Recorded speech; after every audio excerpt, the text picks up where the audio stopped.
İdrisov Bektor geçti. Kırgızistan.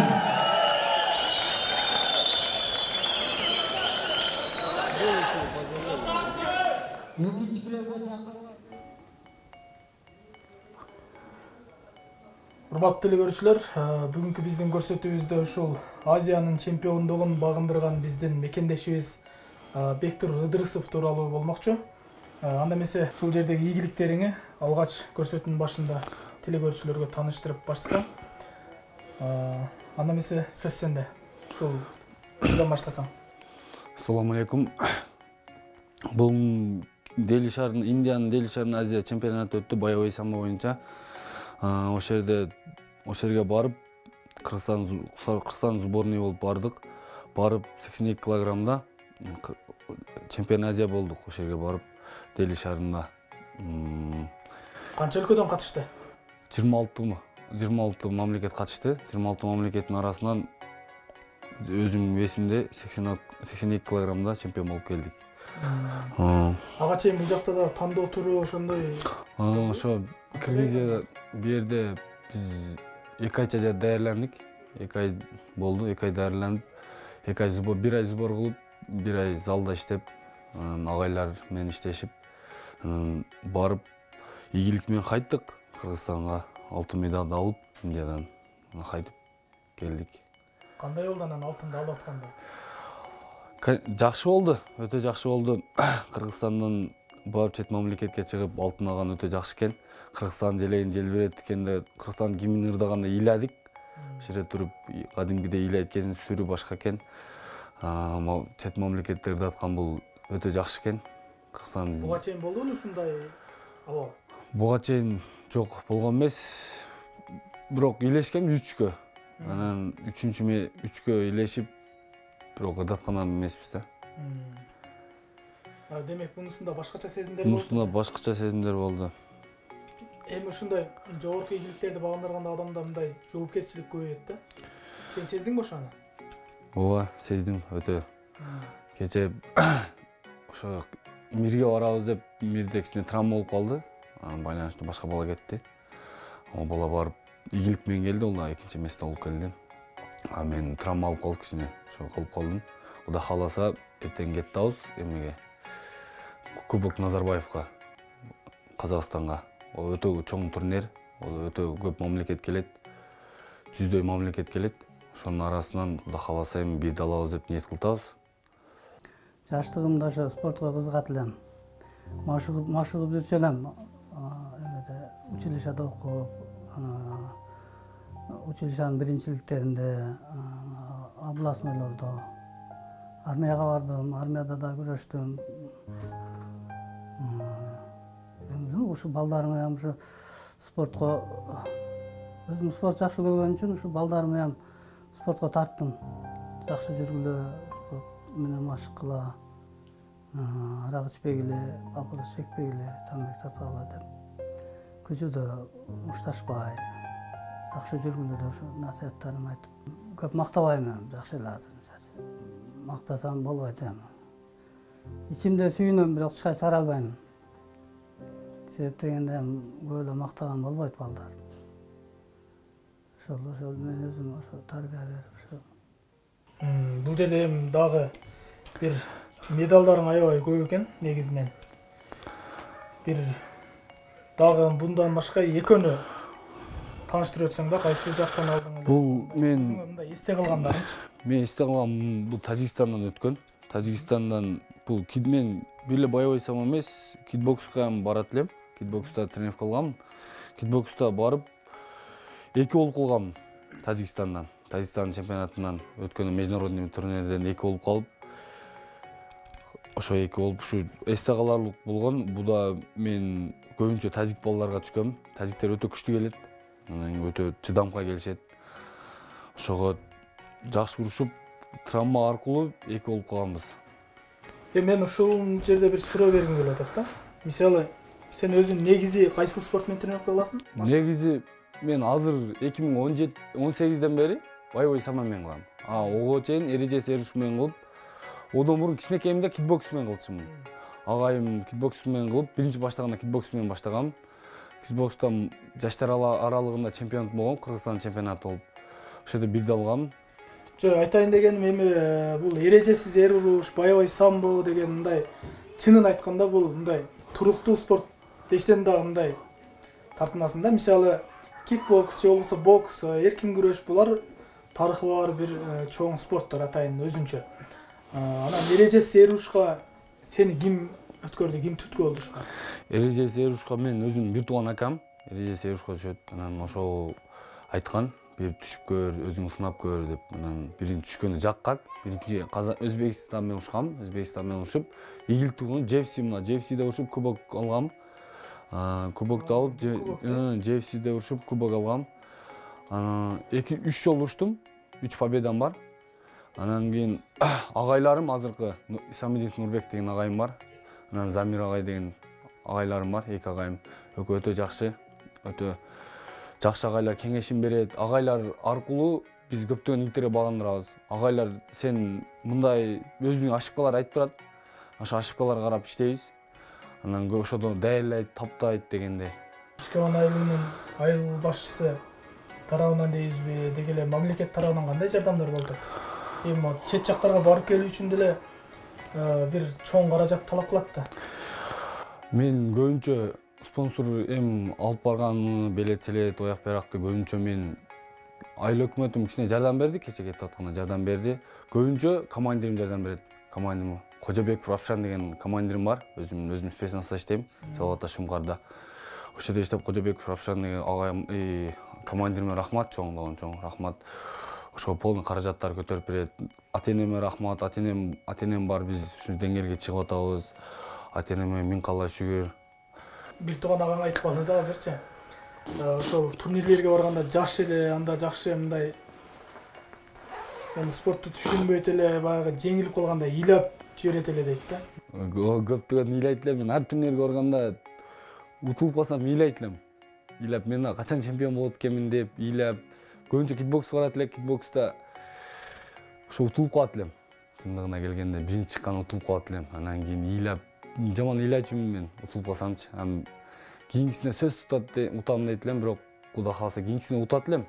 Насип калып кийинкисине утуп даярданып барып биринчи урушканда жаштар аралыгында кикбокстан чемпионат өткөн. Чемпионатта урушуп үчүнчү месте болуп калгам. Раса ыйлагам ошондо. Ошондо акам кой деп ушу акам келип, өзүм бир тууган акам Токтомамат акам келип, кийинкисине утасын, эме деп ошо кичине поддержка берип, анан кийинки жылы даярданып атайын. Суборлорду өтүп барып уткам ошол жылы. Утуп жаштар аралыгында. Sen Bektavan'da palvan bulasın mı? Ha? Söylüyorsun. Ana bu yaman palvan bulattı. Bu yaktan kaç adam gitti Sarbek'e? Bu yaktan bizden Kırgızistan'dan 26 tuttanız. Madem жақсы barıp gel. Emin buna Aziyan demesi tutup geldin Kudağa şükür. Buna belgili atağız. Emin buna kubok tutup gelsen Kudağa kalırsa. Daha şunda oturağız belgileyiz. Kudayım iyilik'e jetişkin, umatını versin. Var o şaktan daha utup gelsen daha Kudağa kalırsa şu tuğanlar çoğulup daha belgileyiz de. Özümüz жақсы tosып alağız. Тренировка кандай болду? Жакшы элеби? Жакшы, сбор Даярдык. Сборду даярдык, жакшы эле. Кудай буюрса бир дал алып келет атабыз. Ооба, эми Кудай Кудай кааласа бир алып келип. ойлогон ойго жеткин эми.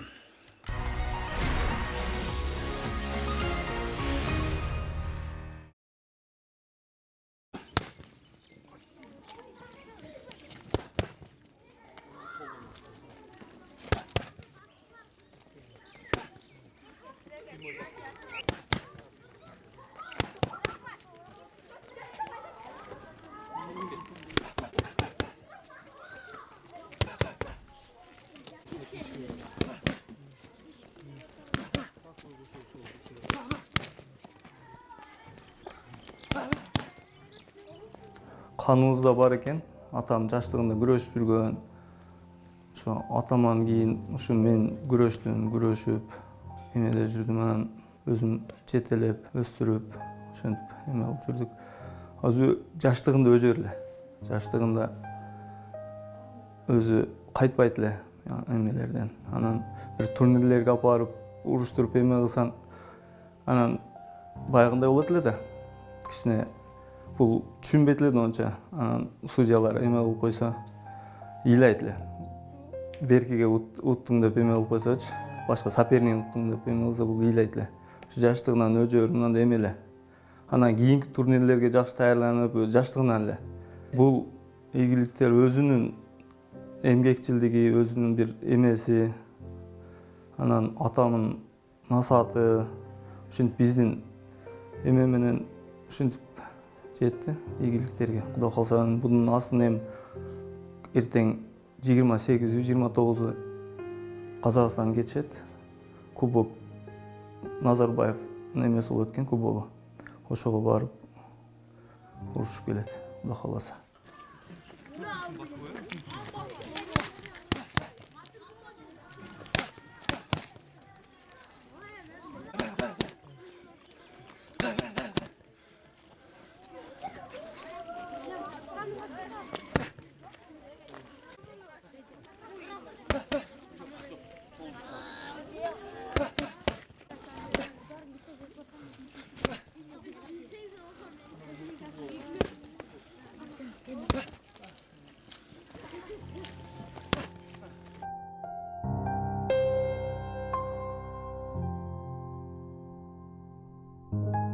Мен ушул жерде окугам. Азыр Маткеримов мектеби.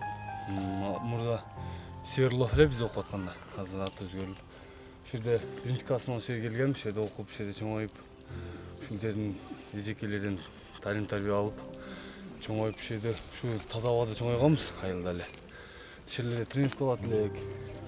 Ошо тоого чуркайт элек, тоолорго. Тоолорго чуркап келип тренировка кылып ушул жерде.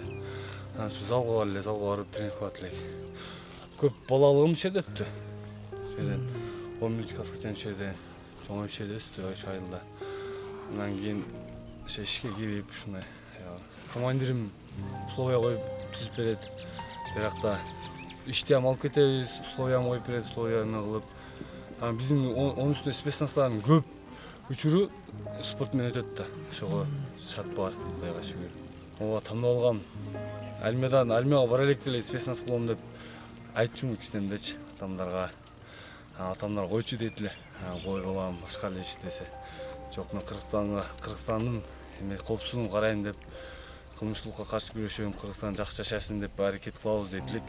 Анан насип кылып калып спортту жүрүп, Кыргызстанды тааныктабыз жерге. Кудайга шүгүр, жакшы. Бир эле бул боевой саманмен эмес, РЖС ушу менен ушатабыз. Кыргызстандын намысын коргоп. Жаш өспүрүм балдарга көбүнчө менет кылыш керек, агайдын сөзүн угуш керек. Көбүнчө тренировка кылыш керек, зерикпеш керек. Ар дайым тренировка алып, өз убагында режим кармап, убагында уктап, убагында туруп, убагында тренировка кылыш керек. Эгерде режим жок болсо, өсүш жок болот. Андан кийин агайлардын айтканын угуп, айтканын кылып, агайлар билет да балдардын кандай экенин. Агайлардын сөзүн угуп, көптөгөн менет кылса, менет кайтат.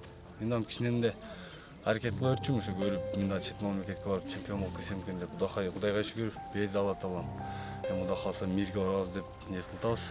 Бул окуучубуз Идрис Бектур Шамшидинович мектепте досторунан айырмаланып салаваттуу, сабырдуу бала эле, спортко өтө кызыкчу эле. Анан сабактарды дагы жакшы окуган окуучубуз.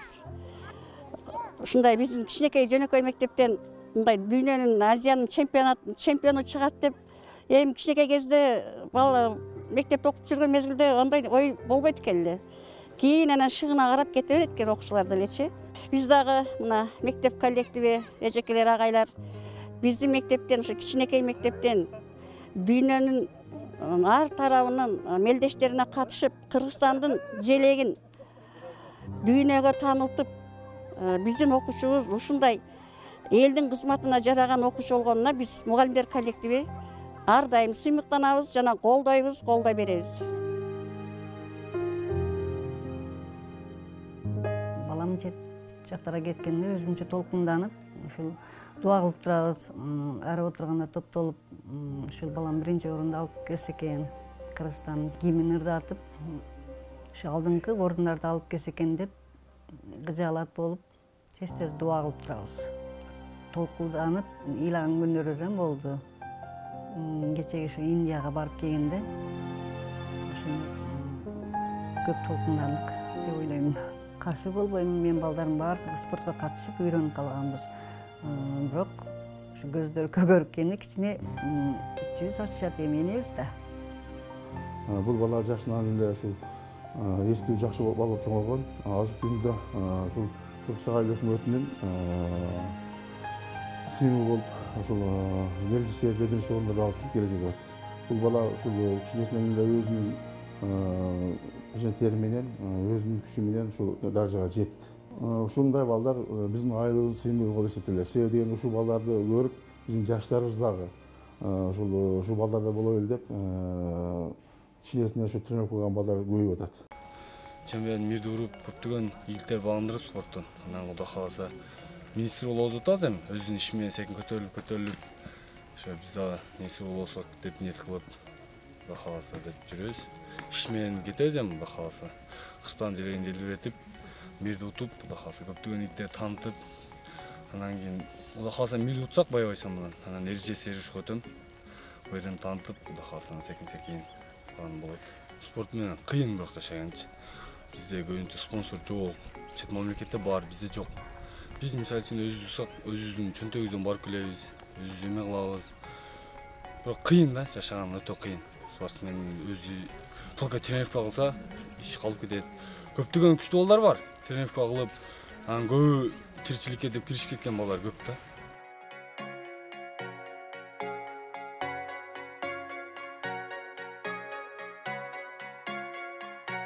Бул Бектурдун атасы өзү кичинесинен күрөшүп жүргөн да. Баягы окуп жүргөндө күрөштү, армияга барып күрөштү, анан кийин ушу бала чакалы болгондон кийин да токтотту күрөшкөн атасы. Анан бунун балдары ушу 3 уулу бир кызы бар. Ушу балдары баары күрөшөт. Чоңу дагы күрөшөт, экинчиси дагы, анан бунусу дагы. Бектурду эми айтсам бул мындай оор басырык, мындай бир нерсенин алдыга максат кылса умтулган, аракетчен бала да. Анан мынандай мынау Индияга барып Азия чемпиону болуп келди, ошо менен сыймыктанып жүрөбүз эми. Биз эле эмес, айыл баары сыймыктанып атат. Кыргызстан желегин көтөргөн бул чоң неме да. Сүйүнүп отурабыз эми, Кудай кааласа дагы 1-2 күндөн немеге барам дейт, Казакстанга. Ошол жерде дагы Кудай ооматын берип, ийгиликтерге жетишсин эми. Ошол жерде дагы биздин Кыргызстан желегин көтөрсүн. Ошону үмүт кылып жүрөбүз эми. Бизде өтө күчтүү спортсмендер көп. Кыргызстанда өтө күчтүү спортсмендер, боецтер бар. Кыргызстандык жалык билбейм, башка жерде жокпу.